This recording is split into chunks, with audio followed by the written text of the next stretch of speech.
Halo semua, episode 571 BTTH Ranah Kaisar sudah keluar. Xiaoyan kembali memburu benih api ke medan berbahaya. Seperti apa ceritanya? Yuk langsung aja kita simak. Di episode sebelumnya, dalam pertarungan sengit melawan kadal raksasa roh api, Xiaoyan menunjukkan kekuatan luar biasa dengan 3 pukulan dahsyat yang akhirnya berhasil membunuh makhluk itu dan merebut anak api nirwana pemusnah. Namun, perebutan belum usai.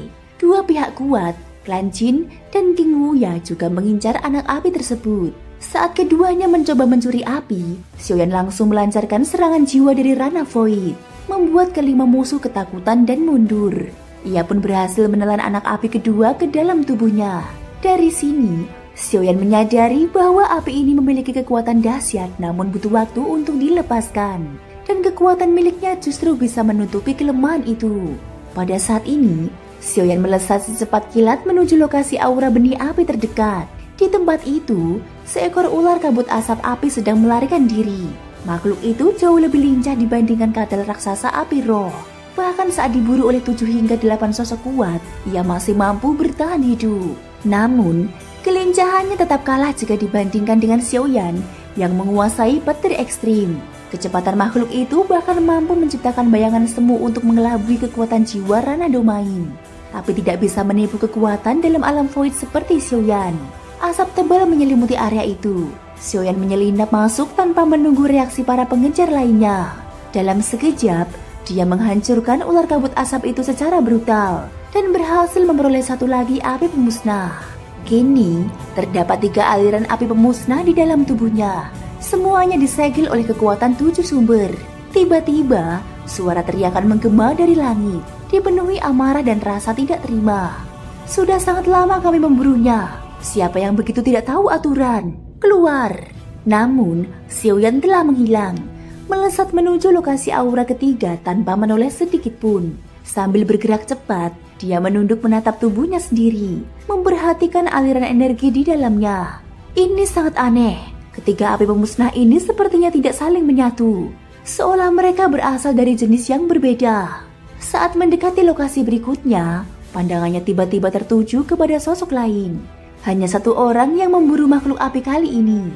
Meski dari jejak pertarungan, awalnya sepertinya ada lebih banyak. Di depannya, seekor anjing pemburu bintang terbakar tengah melarikan diri. Makhluk itu sangat cepat dan mampu menyemburkan sinar pemusnah yang mematikan. Karena itulah sebagian besar pemburu menyerah. Kini, hanya satu sosok yang masih mengejarnya. Seorang pria dengan aura luar biasa kuat.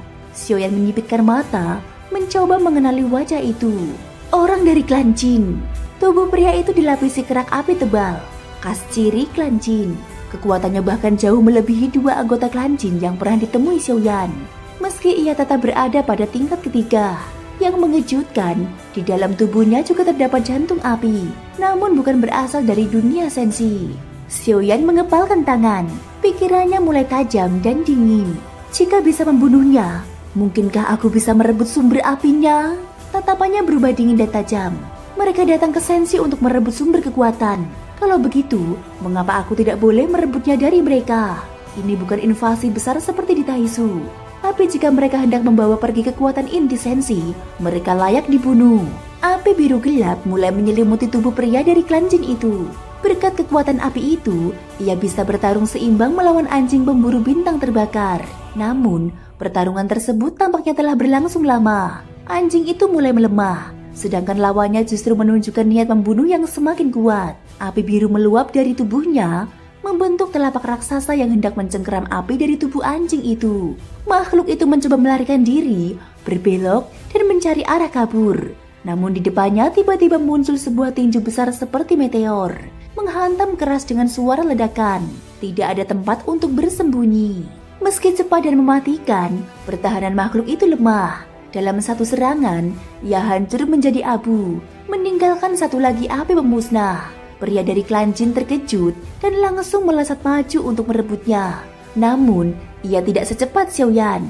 Dalam sekejap, kekuatan hisap menyapu seluruh area.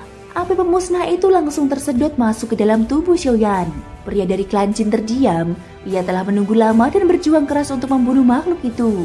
Tapi hasil akhirnya direbut oleh orang lain. Wajahnya berubah merah karena amarah.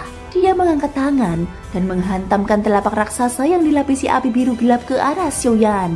Orang rendahan, keluarkan api pemusnah itu. Biasanya, orang dari klan Jin tidak banyak bicara. Tapi kali ini, ia benar-benar tidak sanggup menahan kemarahannya. Xiaoyan menatapnya, suaranya tenang namun penuh tekanan. Aku memang tidak tahu kalian datang dari dunia mana, tapi jelas kalian menjarah kekuatan dari berbagai dunia. Ini adalah sumber api milik Sensi. Kalian tidak layak memilikinya. Niat membunuh memancar kuat, menghadapi telapak api biru gelap yang menerjang ke arahnya. Xiaoyan mengangkat tangannya perlahan. Api 3 warna menyelimuti tubuhnya, membentuk telapak raksasa yang menghantam balik. Dalam sekejap, kedua kekuatan bertabrakan keras. 3 jenis kekuatan api bertemu, dan karena lokasi ini berada di Sensi, aturan dunia memperkuat kekuatan Xiaoyan. Telapak api milik lawan langsung hancur berantakan.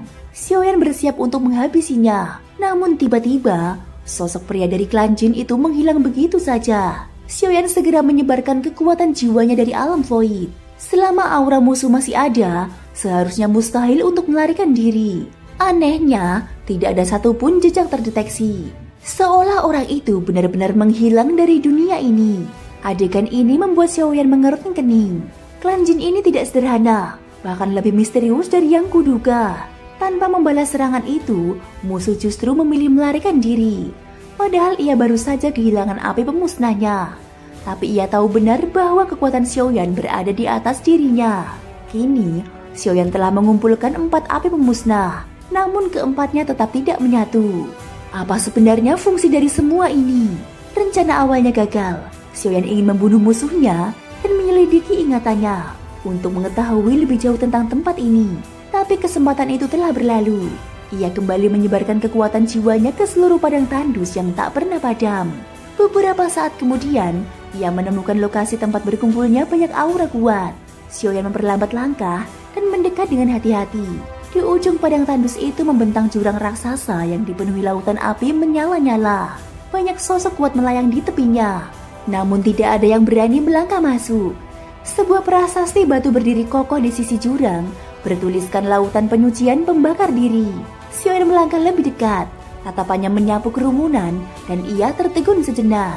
Sosok dari klan Jin yang tadi direbut api pemusnahnya ternyata ada di sana.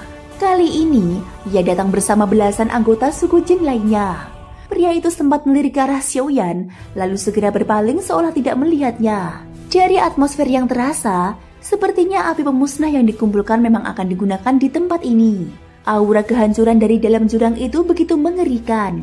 Mungkin tubuh biasa masih bisa melintasinya. Namun kekuatan tubuh mereka belum cukup. Tanpa perlindungan dari api pemusnah, mustahil menyeberangi lautan itu. Xiaoyan berdiri dengan tenang. Kedua tangannya diletakkan ke belakang punggung. Beberapa pasang mata mulai menatapnya tajam. Tiba-tiba, terdengar suara dari tengah kerumunan yang dipenuhi dendam. Kakak King Teng, dialah yang merebut api pemusnahku. Xiaoyan menoleh. King Wuya berdiri di sana. Pria yang pertama kali ia temui saat merebut api pemusnah dari kadal raksasa api roh. Di sampingnya berdiri beberapa sosok kuat lainnya. Salah satunya, seorang pria berdiri tegak dengan tangan di belakang punggung. Persis seperti gayanya, menatapnya tajam. Kekuatan jiwa pun tiba-tiba menyelimuti tubuh Xiaoyan. Xiaoyan langsung merespon. Kekuatan jiwa dari alam void menyebar keluar dan membentur tekanan itu. Alis pria bernama King Teng pun langsung berkerut.